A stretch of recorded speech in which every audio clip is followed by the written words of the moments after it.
Hi friends, welcome to Kamadhenu Akshayam. நம்ம இன்னைக்கு பார்க்க போகிறது சூப்பரான ஸ்நாக்ஸ் ரெசிபி. எப்படி பண்ணுறதுன்னு பார்க்கலாங்க.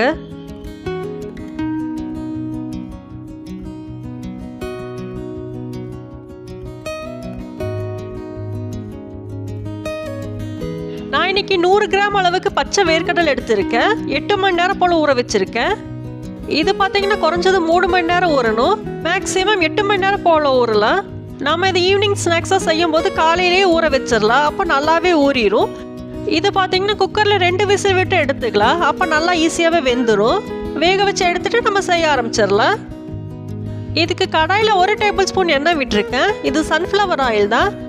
இது நம்ம சன்ஃப்ளவர் ஆயிலில் செய்யலாம். வாசம் இல்லாத எண்ணெய்னா நல்லாயிருக்கும். அதை விட்டோம்னா தேங்காய் எண்ணெயில் செய்யலாம். அது நல்லாவே இருக்கும். எண்ணெய் நல்லா காயட்டும். எண்ணெய் காஞ்சிருச்சு. இப்போ முழு கரம் மசாலா அதில் சேர்த்திக்கிறேன். மசாலாவை சேர்த்துட்டு 1 செகண்ட் நல்லா வதக்கி விட்டுறலாம். அப்போ தான் ஃப்ளேவர் நல்லாவே இறங்கும்.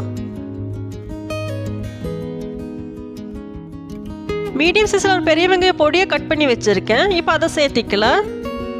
வெங்காயம் நல்லா வதங்கட்டும். நான் ஏற்கனவே பீச் சுண்டல் எப்படி பண்ணுறதுன்னு வீடியோ போட்டிருக்கேன்.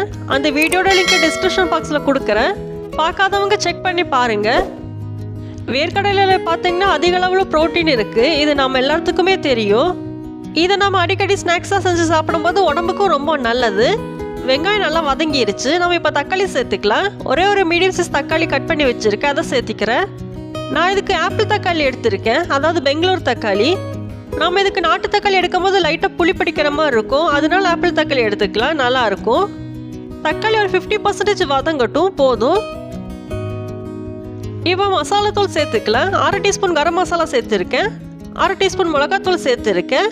இது கூடவே 1/2 டீஸ்பூன் தனியாத்தூள் சேர்த்துக்கலாம். இதை நல்லா வதக்கி விட்டுறலாம். 1 நிமிஷத்துக்கு வதக்கினா போதும்.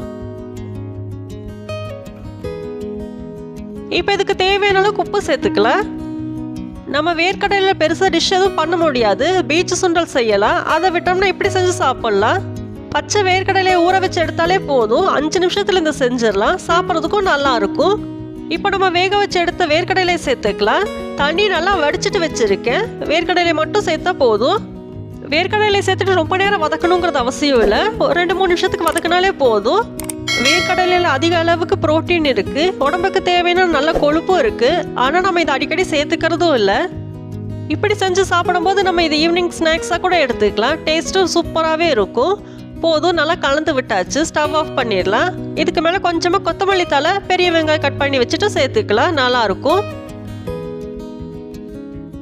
நம்ம வேர்க்கடலை மசாலா சுண்டல் சூப்பராக ரெடி ஆயிடுச்சு. நீங்களும் இதே மாதிரி செஞ்சு சாப்பிட்டு பாருங்கள்.